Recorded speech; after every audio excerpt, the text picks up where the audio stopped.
اللہ نے فرمایا ان الذین یحبون ان تشیع الفاحشہ، فرمایا بے شک جو لوگ یہ چاہتے ہیں کہ مسلمانوں میں بے حیائی کو پھیلا دیں،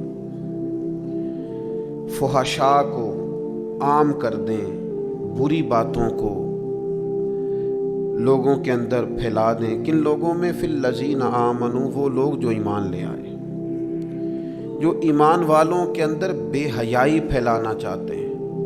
اور قرآن مجید کے الفاظ بڑے قابل غور ہیں، فرمایا ان الذین یحبون، بے شک وہ پسند کرتے ہیں، وہ چاہتے ہیں کہ ان تشیع الفاحشۃ فی الذین آمنوا، کہ بے حیائی پھیل جائے ان لوگوں میں جو ایمان لائے ہیں۔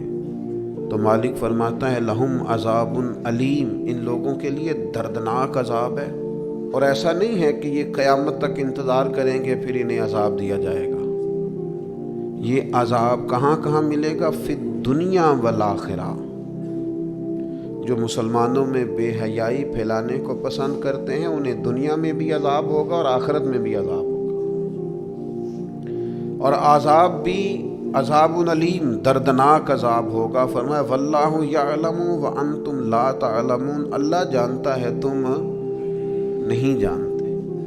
حیا اور وزاداری کو قائم رکھنا، دیکھیں نا سب سے زیادہ بے نیاز تو اللہ ہے نا، لیکن اگر حضور فرمائیں کہ رب بھی حیا فرماتا ہے،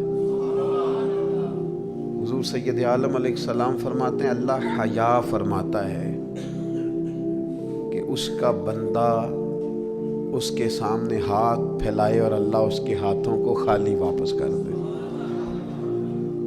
اللہ حیا فرماتا ہے۔ کیا معنی ہے؟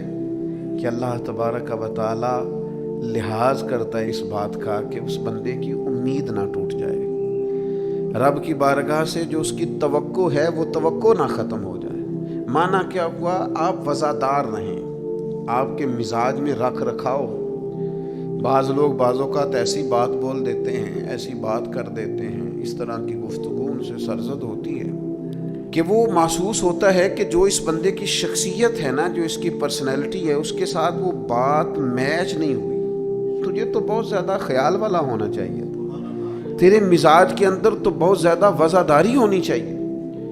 نبی پاک صلی اللہ تعالی علیہ وسلم نے فرمایا رب حیا کرتا ہے۔ اور ایک مقام پہ حضور نے فرمایا جب سفید داڑھی والا مسلمان قبر میں جاتا ہے تو اللہ فرشتوں سے فرماتا ہے اسے عذاب نہ دینا، مجھے حیا آتی ہے۔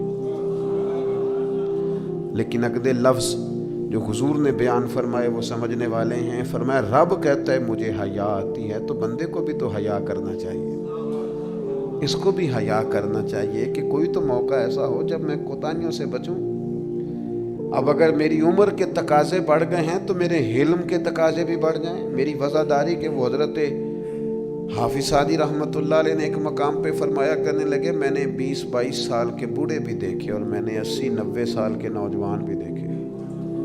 حضور یہ کیا بات ہوئی؟ فرمانے لگے عمریں بڑی زیادہ ہو گئی ہیں لیکن اپنے مزاج کے لحاظ سے وزادار بچپنا ہے طبیعت میں، ابھی بھی عادات ایسی ہیں کہ جن میں غور کرنے کی ضرورت۔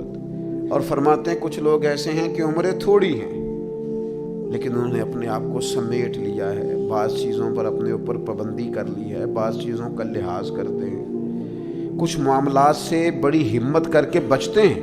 پھر انہوں نے نتیجہ نکالا، کہنے لگے میں اس نتیجے پہ پہنچا ہوں کہ بزرگی عمر کے ساتھ نہیں ہوتی، علم اور حلم کے ساتھ ہوتی ہے۔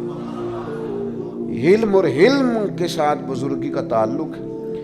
تو اپنی آنے والی نسل کو وزادار کیا جائے، اس کے اندر حیا پیدا کی جائے، انہیں اس بات کا لحاظ دیا جائے کہ آپ مذاق کریں لیکن اس کی بھی تو حد ہو نا۔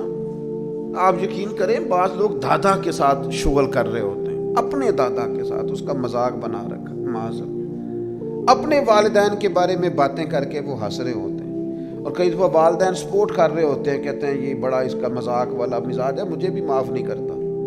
تو آپ اسے کیا بنا رہے ہیں؟ جب یہاں بھی اس کا پردہ قائم نہیں ہے تو پھر اس کا پردہ کہاں قائم ہوگا؟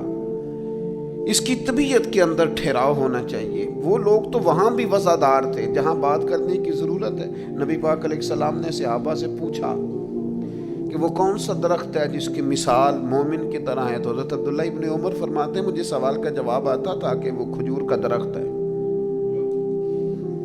لیکن چونکہ حضرت عمر بیٹھے تھے میرے والد، چونکہ حضرت صدیق اکبر بیٹھے تھے، چونکہ حضرت عثمان غنی بیٹھے تھے، چونکہ علم و حکمت کے تاجور مولا علی بیٹھے تھے، مجھے جواب آتا تھا۔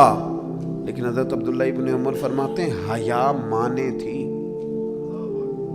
حیا نے مجھے منع کیا کہ اتنے بزرگ بیٹھے ہوں اور تو جواب دیتا پھرے۔ ہمارے مفسرین کرام نے یہاں لکھا ہے کہ اساتذہ اور مشائخ کی موجودگی میں علم بتانا بھی منع ہے۔ آپ کے بڑے بیٹھے ہوں، آپ تقریر کرنے سے بھی لحاظ کریں، آپ وہاں کوئی مسئلہ نہیں بیان کریں۔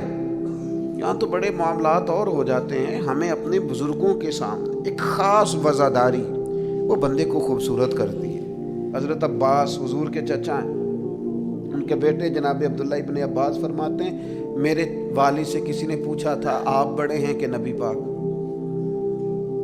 تو بڑی سادی سی بات ہے، چچا بڑا ہی ہوتا ہے عمر میں، آپ بڑے ہیں کہ نبی پاک؟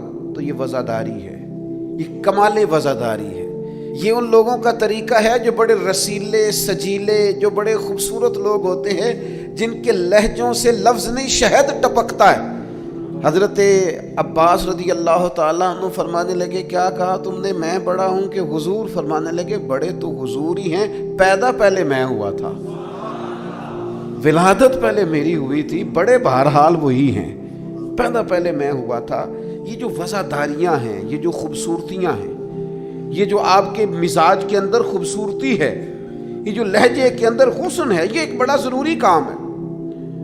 بہت سارے لوگ دینی لوگوں سے مسئلہ پوچھنے آتے ہیں، لیکن ان میں 60% لوگ وہ ہوتے ہیں جو مسئلہ پوچھنے نہیں آتے، مفتی صاحب کو مسئلہ بتانے آتے ہیں۔ میری طرح کا بندہ تو چونکہ ذرا جلدی قائل ہو جاتا ہے، وقت تھوڑا ہوتا ہے، تو بہت سارا ٹائم نہیں دے پاتے۔ تو میں کہتا ہوں کہ آپ کے خیال میں جو مجھے کہنا چاہیے وہ آپ مجھے بتا دیں، میں آپ کو کہہ دیتا ہوں، کیونکہ آپ جو چاہ رہے ہیں وہ تو ہے آپ کی مرضی کا فتویٰ۔ تو مجھے آپ بتا دیں بھلا اس سوال کا جواب کیا ہونا چاہیے، میں آپ کو بتا دیتا ہوں۔ لیکن اگر آپ مجھ سے پوچھنے آئے ہیں تو پھر آپ حوصلہ کریں، پھر دین جو بات کہتا ہے وہ مجھے بیان کرنے دیں، پھر مرضی کا فتویٰ حاصل نہ کریں، پھر ذرا رکیں۔ اور یہی حالت بہت سارے اللہ ماشاءاللہ شاگردوں کی ہوتی ہے۔ ان کا خیال ہوتا ہے استاد میری مرضی کے حساب سے تعلیم دے، مریدین کا خیال ہوتا ہے کہ شیخ اس طرح کر کے چلے۔ تو بھئی تیری شرطوں پہ ہی کرنا ہے، اگر تجھ کو قبول تو یہ سہولت تو مجھے سارا جہاں دیتا ہے۔ اگر تیری شرطوں پہ ہی تو نے آنا ہے کہ میرے پاس یہ ٹائم ہے تو اس ٹائم آؤں گا، تو میں اس وقت پسند کرتا ہوں تو میں اس وقت آؤں گا، تو آپ اگر یہ کہیں گے تو پھر میں یہ تیری شرطوں پہ ہی کرنا ہے، اگر تجھ کو قبول تو یہ سہولت تو مجھے سارا جہاں دیتا ہے۔ پھر تو ٹھیک ہے، اگر ہم نے کچھ لوگ کچھ دو کی پالیسی پہ ہی تعلق بنانا ہے تو پھر استادی شاگردی تو نہ ہوئی، پھر تو ٹھیک ہو گیا، پھر یارانے کریں گے، دوستیاں کریں گے، اس طرح کے لوگ تو ڈھیروں مل جاتے ہیں۔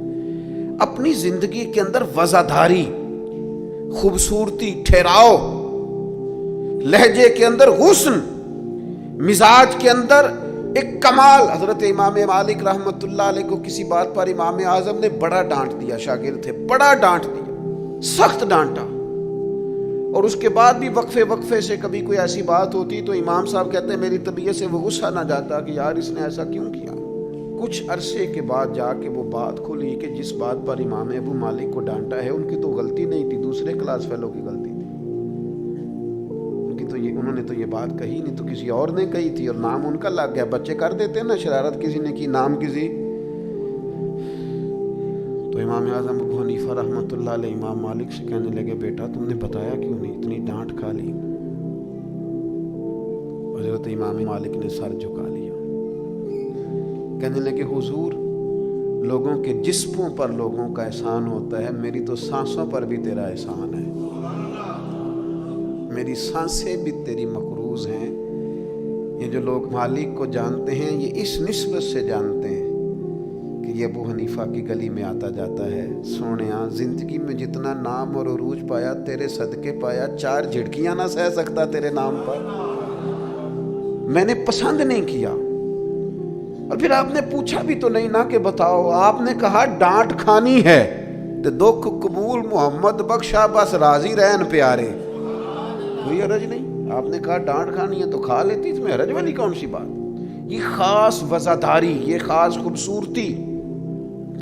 میں آپ سے عرض کروں، ہمارے گھروں میں جو بڑے بوڑھے ہوتے ہیں نا، وہ جب پڑھی لکھی بہو لے کے آتے ہیں نا تو اس کا مطلب یہ تھوڑی ہوتا ہے کہ وہ بیچارے ہامتے کامتے رہیں گے، ڈرتے رہیں گے کہ جناب بہو بڑی پڑھی لکھی ہے یا داماد بہت پڑھا لکھا ہے تو کوئی ایسی بات نہ ہو جائے کہ وہ کہے وہ بابے کو تو پتہ ہی نہیں۔ پڑھا لکھا وہ بندہ ہوتا ہے جو دوسروں کے مزاج کی رعایت کرے، جو تھوڑا سا سمجھے کہ میری اس چیز کی وجہ سے کوئی شخص کسی کمزوری کا شکار تو نہیں ہو رہا۔ اگر آپ نے تربیت کی ہے تو پھر تربیت کا معنی تو یہ ہونا چاہیے کہ اسے ادب بھی کرنا آئے، پیار بھی کرنا آئے، گھر کے بزرگوں کے حق میں اس کے رویے میں نرمی بھی آئے۔ اور اگر آپ نے تربیت یہ کی ہے کہ ہم چما دیگرے نیز تمہاری طرح کا دوسرا کوئی نہیں، تو پھر یاد رکھو اگر تمہاری طرح کا دوسرا کوئی نہیں نا تو پھر تمہیں بھی کوئی ماننے کو تیار نہیں ہے۔ پھر جعلی روب اور ہوتا ہے اور دلوں میں محبت اور ہوتی ہے، پھر ان چیزوں میں فرق ہوتا ہے۔ اگر آپ تعلیم یافتہ ہیں تو آپ دوسروں کے مزاج کی رعایت کریں۔ آپ کو پھر حضرت مولا علی شیر خدا رضی اللہ تعالیٰ عنہ سے کسی آپ نے فرمایا ایک مقام پہ فرمایا ہر چیز کی زکوٰۃ ہوتی ہے، عقل کی زکوٰۃ پتہ کیا ہے؟ حضور کیا فرمایا؟ عقل کی زکوٰۃ جاہلوں کے ساتھ گزارا کرنا ہے۔ تیری عقل کی زکوٰۃ نکلے گی، تجھے پتہ چلے گا کہ تو کس طرح گزارا کرتا ہے، اور اگر تو جاہل سے گزارے نہیں کر سکتا تو پھر اس کا مطلب یہ ہے کہ تو نے علم کو سمجھا۔ عزیز دوست آپ غور فرمائیں اور اس پر آپ توجہ رکھیں گے کہ وزاداری، لفظوں کا چناؤ۔ قرآن مجید نے کہا یا ایھا الذین آمنوا لا تقولوا راعنا وقولوا انظرنا، اے ایمان والو تم نے جب میرے محبوب سے بات کرنی ہے تو راعنا نہیں کہنا، انظرنا کہنا ہے۔ یہ نہیں کہنا حضور سمجھ نہیں آئی رعایت کر دے، یہ کہنا یا رسول اللہ ایک نظر کرم کر دیں، ذرا بات دوبارہ سمجھا دیں۔ آپ اچھے جملے تلاش کے وزاداری کے ساتھ، ایک خاص حیا کے ساتھ۔ حضرت مولا علی شیر خدا فرماتے ہیں حضور سے مسئلہ پوچھنا تھا۔ مسئلہ پوچھنا بڑا ضروری کام ہے، اگر آپ مسئلہ دریافت نہیں کرتے تو بڑا عرصہ تک ماحول اس طرح کا رہ جاتا ہے کہ جس سے آپ جہالت میں ہی وہ کام کرتے رہتے ہیں۔ مسئلہ پوچھیں گے تو بات بہتر ہوگی، آپ بات پوچھ لیں گے، بات کلیئر ہو جائے گی، آپ پھر صاف ستھرے معاملے کے ساتھ عمل کر سکیں گے۔ تو حضرت مولا علی کہتے ہیں حضور سے مسئلہ پوچھنا تھا۔ اب سوال کرنا بڑا ضروری ہے، خود حدیث پاک میں موجود ہے سوال کرنا آدھا علم ہے، لیکن حضرت علی کہتے ہیں نبی کریم سے مسئلہ پوچھنا تھا، میں نے مہینوں انتظار کیا، ہفتوں انتظار کرتا میں۔ میرا خیال تھا کہ میں سوال کی تکلیف بھی نہ دوں، کوئی اور آ جائے آ کے حضور سے مسئلہ پوچھ لے۔ حیا مانی تھی میں داماد ہوں حضور کا رشتے میں، کچھ ایسی باتیں ہیں جو حیا کے مانند میں سوال نہ کرتا، میرا دل ہوتا کوئی اور پوچھ لے، وہ پوچھے گا حضور بتائیں گے، ساتھ میرا مسئلہ بھی حل ہو جائے گا۔ لیکن جہاں لوگ بے باکی کو اور بے حیائی کو کہتے ہیں جی ہو میں پرواہ نہیں کرتا، تو یہ تو بھئی آپ نہیں پرواہ کرتے تو آپ کی مرضی ہے۔ اور ہمارے زمانے میں ویسے بھی جو زیادہ بدتمیز ہوتا ہے اس کا عروج بھی زیادہ ہوتا ہے، بدتمیزوں سے لوگ ڈرتے ہیں۔ بدتمیز جو ہوا لوگ اس سے ڈرتے ہیں، کہتے ہیں یہ کوئی ایسی بدتمیزی کر دے گا کہ بعد میں دقت ہوگی۔ وہ شریف آدمی اس سے جھجک رہا ہوتا ہے، وہ سمجھ رہا ہوتا ہے میں بڑی شے ہوں، تو کچھ بھی نہیں ہے بھائی، تو بدتمیز ہے۔ اور کچھ لوگ گاند سے اس لیے بچتے ہیں کہ اس میں روڑا پھینکا تو چھینٹے پڑیں گے، پھر کپڑے بدلنے پڑیں گے، نہانا پڑے گا، اس لیے لوگ بچ کے گزرتے ہیں۔ اور تیرا خیال ہے کہ تجھ سے بڑا لوگ ڈرتے ہیں؟ تو اپنی زندگی میں وزاداری، شرم و حیا۔ اب دیکھیے سیدہ عائشہ صدیقہ رضی اللہ تعالیٰ عنہ ارشاد فرماتی ہیں نبی پاک علیہ السلام عرب کی کنواری لڑکیوں سے بھی زیادہ حیا والے تھے، شرمیلے تھے۔ حضور علیہ السلام فٹافٹ بے باک ہو کر کسی سے کوئی بات نہ کرتے۔ اب دیکھیں صحابہ غلام ہیں رسول پاک کے، اگر حضور کسی کا نام لے کے بھی اس کی تربیت کرنا چاہیں تو وہ آدمی خوش ہوگا، سعادت مندی ہوگی، لیکن حضور کو کسی شخص کے بارے میں بتایا جاتا نا فلاں نے یہ بات کی ہے تو کبھی نامینیٹ کر کے اس بندے کے سامنے بات نہیں کرتے، یہ وزاداری والا معاملہ ہے۔ تو محبوب کیا فرماتے، حضور فرماتے لوگوں کو کیا ہو گیا ہے، اب انہوں نے اس طرح کرنا شروع کر دیا، وہ ایک کی بات ہوتی سب کو سمجھ آ جاتا اور اس کی بھی ساتھ لگتے اصلاح ہو جاتی۔ اپنی مزاج سے اپنی وزاداری کو ختم نہیں کریں، اپنے لہجے کو ختم نہ کریں۔ میں مذہبی سٹیجوں پہ دیکھتا ہوں مجھے بڑی تکلیف ہوتی، جو فلانی چیز نہ مانے وہ حلالی نہیں، جو فلانی بات کا جواب نہ دے باپ کا ہی نہیں۔ یہ آپ کا سٹائل ہے؟ یہ دیندار لوگ اس طرح بات کرتے ہیں؟ یہ آپ ڈگریاں جاری کر رہے ہیں؟ کیا رسول پاک علیہ السلام کا انداز تبلیغ معاذ اللہ یہ تھا؟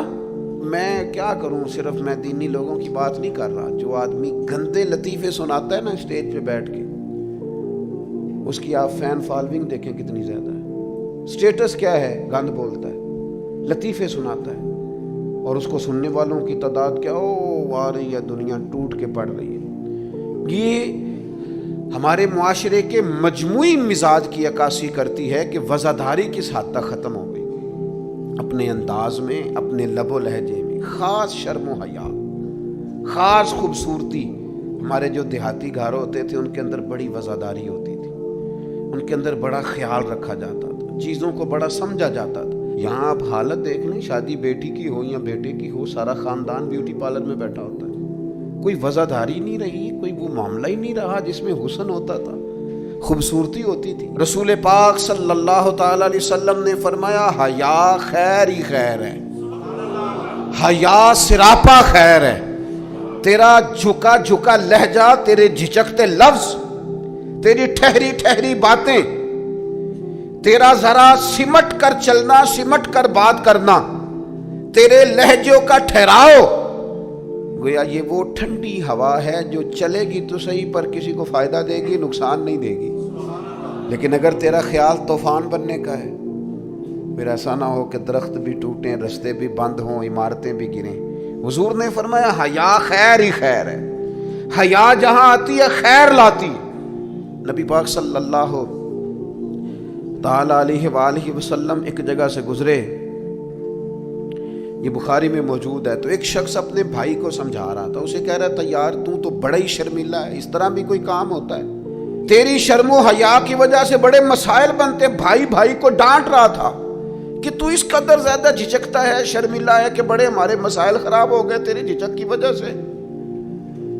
تو حضور قریب سے گزرے تو یہ میرے کریم کا انداز دیکھیے، حضور فرمانے لگے اسے کچھ نہ کہہ، اسے چھوڑ دے، اس لیے کہ حیا تو ایمان کا حصہ ہے، حیا تو ایمان کا حصہ ہے۔ اور ایک حدیث میں حضور نے فرمایا 70 سے زیادہ شاخیں ہیں ایمان کی، اور حیا بھی ایمان کا حصہ ہے۔ آپ وزادار رہیں، آپ میں خوبصورتی رہے، آپ تھوڑا سا انتظار میں رہیں، آپ تھوڑا سا رکیں، آپ کوئی اپنے مزاج کے اندر کوئی ایسا چھچورا پن پیدا نہیں کریں جس سے آپ کی طبیعت، آپ کا لہجہ، آپ کا انداز، آپ یقین کریں سنجیدہ لوگ تو حجروں میں چلے گئے۔ ایک بہت بزرگ تھے، عالم بھی تھے، تو کچھ سیاسی سوجھ بوجھ اچھی رکھتے تھے۔ میری ان سے ملاقات ہوئی تو میں نے ان سے کہا کہ صاحب آپ کو تو بڑا اچھا سیاستدان سمجھا جاتا تھا، تو کیا ہوا آپ چھوڑ گئے؟ کہنے لگے موجودہ سیاست سے وزاداری رخصت ہو گئی ہے، لہذا ہم نے بھی ارادہ کیا ہے کہ اب یہ دامن بچانے والا کام ہے، لہذا قبل از وقت بھرا میلہ چھوڑ دینے کا ارادہ کیا ہے، اب یہ ماحول ہمارے والا نہیں رہا، دامن بچانے کا ارادہ کیا ہے کہ اس میں وزاداری نہیں۔ میرے عزیز کبھی بھی اپنے مزاج سے، اپنے مرتبے سے، اپنے وقار سے نیچے اتر کر کبھی کوئی بات نہ کریں، کبھی کوئی کاروبار نہ کریں، کبھی کوئی لین دین نہ کریں۔ آپ اپنی وزاداری، اپنا حسن، اپنے ایمان اور تقوی کے ثمرات کی حفاظت کریں، کسی جگہ کوئی کمزوری نہیں دکھائیں، آپ اس خوبصورتی کا شکار رہیں جو اسلام نے عطا کی، اور اسے اپنے دامن میں بہت بڑی نعمت سمجھ کے سما کے رکھیں، کوئی کمزوری نہ دکھائیں۔ تھوڑی سی مشکل ہوتی ہے جب انسان زمانے کے ساتھ مل کے نہیں چلتا، تو مشکلات آتی ہیں تھوڑی بہت۔ جب دور کے مطابق فیشن نہیں کرتا تو ظاہر ہے اسے لوگ پینڈو بھی کہتے ہیں، اسے جاہل بھی کہتے ہیں، اسے یہ بھی کہتے ہیں کہ اسے شعور کوئی نہیں۔ یہ تانے تھوڑے بہت سننے پڑتے ہیں، لیکن آپ کی وزاداری، آپ کے وقار میں، آپ کے لہجے میں کسی قسم کی کوئی کمزوری نہیں آنی چاہیے۔ آپ ایک نمونہ ہیں، اور یہ مت سمجھیے گا کہ لوگ صرف آپ کی تقریر سے تاثر لیتے ہیں۔ آپ کا نمونہ عمل آپ کے گھر سے لے کر دوستوں کی محفل تک وہ شمار کیا جاتا ہے۔ آپ بڑی خوبصورتی کے ساتھ حضرت غوث اعظم رضی اللہ تعالیٰ عنہ 2000 دینار کا جوڑا پہن کے جمعے کا خطبہ دیتے تھے۔ 2000 دینار کا جوڑا۔ تو آپ کی اہلیہ نے ایک دن کہا کہ حضرت کئی دفعہ ایسے ہوتا ہے کہ صبح کا کھانا گھر میں ہوتا ہے اور شام کا نہیں ہوتا، لیکن آپ جب ممبر کی طرف بڑھتے ہیں تو آپ کا لباس اتنا شاہانہ ہوتا ہے کہ لوگ سمجھتے ہیں پتہ نہیں ہم کتنے کو مالدار ہیں۔ تو حضرت فرمانے لگے یہی تو میں چاہتا ہوں، میں نہیں چاہتا کہ میں پھٹے کپڑے پہن کے رکھوں اور لوگ جاتی دفعہ میرے ہاتھوں میں نذرانہ تھما کے جائیں کہ یہ رکھ لیں، لباس لے لیجئے گا۔ فرمایا اس طرح کا لباس پہنیں گے، اس طرح کی وزاداری اختیار کریں گے کہ جدھر جدھر سے گزریں گے لوگ سمجھیں گے کہ اللہ نے دینداروں کو بڑا بے نیاز بنایا ہوا ہے۔ ہم اپنی وزاداری کے اندر کیوں کوئی کمزوری لائیں؟ اپنے مزاج کے اندر آپ یقین کریں حضرت سعدی شیرازی قرضہ پکڑ کے مہمان نوازی کرتے تھے، قرضے پکڑ پکڑ کے لوگوں کو کھانا کھلانا، اس لیے کہ وزاداری قائم رہے اور کسی جگہ کسی کمزوری کا اظہار نہیں کرنا تاکہ کسی کو پتہ نہ چل جائے، کوئی یہ نہ سمجھے کہ دین کے نام پہ آئے ہیں تو بار بار یہاں سے سوال ہو رہا ہے۔ تو یہ حیا ہے، یہ خوبصورتی ہے، یہ مزاج کا حسن ہے۔ رسول رحمت صلی اللہ تعالی علیہ وآلہ وسلم نے ہمیں ایک اور حیا کرنے کا بھی کہا ہے، اس پر بھی حضور نے ہماری توجہ دلائی۔ وہ حیا کیا ہے؟ وہ ہے اپنے رب سے حیا کرنا، اپنے مالک سے حیا کرنا۔ جب ہم لوگوں کے بیچ ہوتے ہیں تو لوگوں سے حیا کرتے ہیں۔ حضرت عثمان غنی رضی اللہ تعالیٰ عنہ غسل خانے کی 4 دیواری کے اندر بھی غسل کرتے تھے تو تہمت باندھ کے۔ تو گھر والوں نے یہ کسی نے پوچھا کہ حضور غسل خانہ چاروں جانب سے بند ہے اور اس کے اوپر چھت ہے اور آپ اس میں غسل کر رہے ہیں تو پھر بھی آپ تہمت کے ساتھ، اور بڑا سمٹ کے اور بڑا کونے میں بیٹھ کے۔ تو آپ فرمانے لگے جب لوگوں کے بیچ ہوتا ہوں تو لوگوں سے حیا کرتا ہوں، جب تنہا ہوتا ہوں تو رب سے حیا کرتا ہوں۔ حضرت امام اعظم ابو حنیفہ گھر کی 4 دیواری میں بھی ننگے سر نہیں بیٹھتے تھے، ٹانگیں پھیلا کے نہیں بیٹھتے تھے۔ فرماتے تھے سوتے وقت یہ کام کروں گا، میں گھر میں بھی وہ لہجہ اختیار نہیں کرنا چاہتا، اس لیے کہ میں اس رب کا ماننے والا ہوں جو حی و قیوم ہے، جو ہر جگہ دیکھتا ہے۔ رب سے بھی حیا۔ اور آپ کو پتہ ہے ہمارے صوفیاء نے فرمایا ہے کہ سب سے زیادہ اللہ سے وہ بندہ حیا کرتا ہے جو اپنے خیالات پر کنٹرول کرتا ہے، اپنے جذبات پر کنٹرول کرتا ہے، جو وسوسوں کو نہیں آنے دیتا، جو اپنی طبیعت میں کوشش کرتا ہے کہ اچھے خیالات ہی رہیں، وسوسے آئیں تو جھٹک دیے جائیں۔ اس لیے کہ وہ نبی پاک علیہ السلام کا جو فرمان موجود ہے نا کہ رب نہ تمہاری جیبیں دیکھتا ہے نہ صورتیں دیکھتا ہے، وہ جب دیکھتا ہے تمہارا دل دیکھتا ہے۔ تو وہ حیا کرتے ہیں کہ دل میں کوئی ایسا خیال آئے جو غلط ہو، برا ہو، گندا ہو، چونکہ مالک نے دیکھنا ہے۔ وہ اس لیے خانہ دل کو صاف رکھتے ہیں۔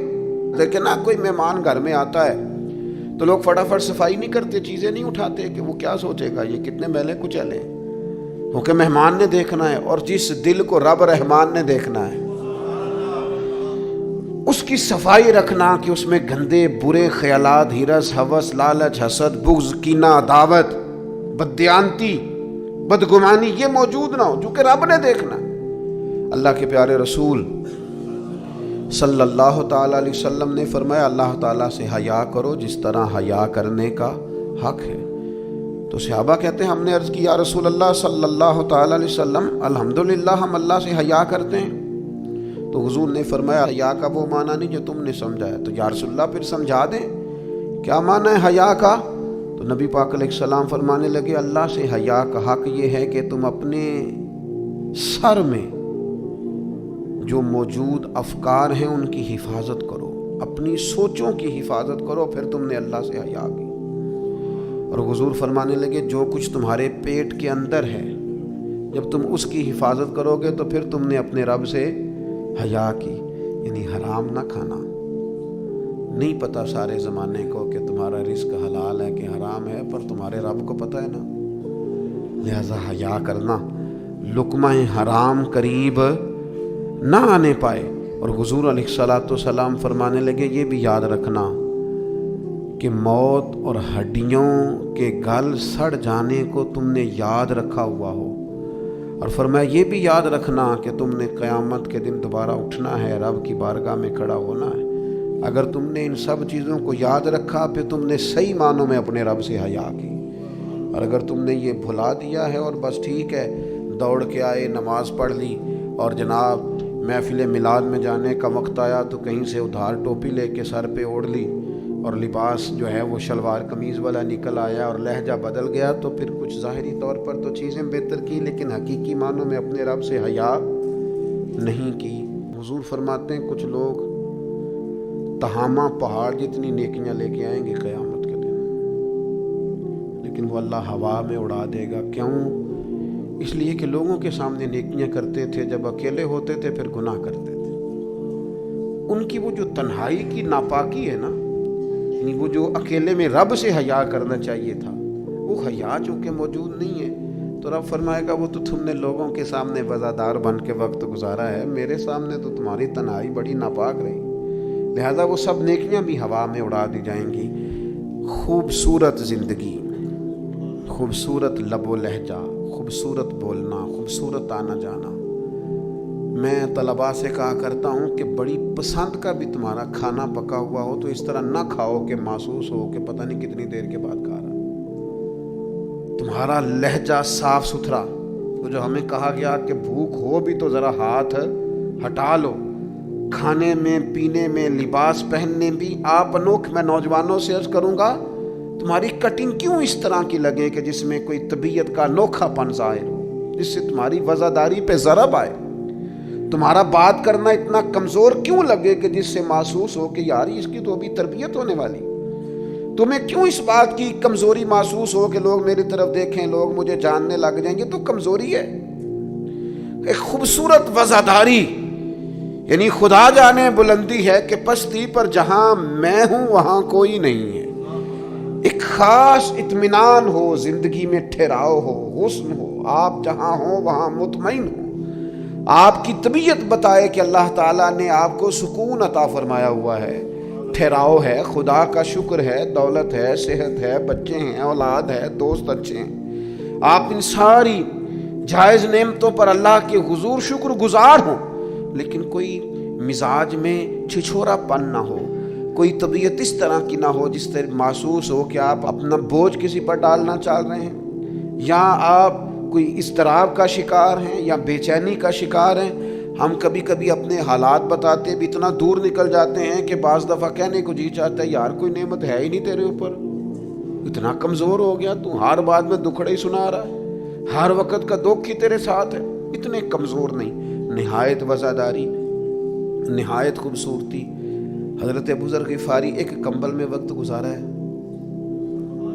مدینے سے دور ربضہ میں زندگی گزاری، 5 لوگوں نے جنازہ پڑھا ہے، اسی کسی دے کچھ بھی نہیں لگتے، نہ کوئی ساڈا دردی، لیکن رسول کریم نے فرمایا زمین کے اوپر اور آسمان کے نیچے میرے ابو ذر سے سچا بندہ کوئی نہیں، لیکن وہ ٹاٹ اور بوریے میں بھی وزادار، اطمینان، سکون، ٹھہراؤ، اللہ رسول کی بارگاہ میں مقبولیت، یہ اصل کامیابی ہے بندہ مومن کی۔ نہ بھی رش ہو، نہ بھی نعرے ہوں، نہ بھی زیادہ لوگ جانتے ہوں، لیکن انسان کی طبیعت وزادار ہو، اس کے اندر اطمینان ہو۔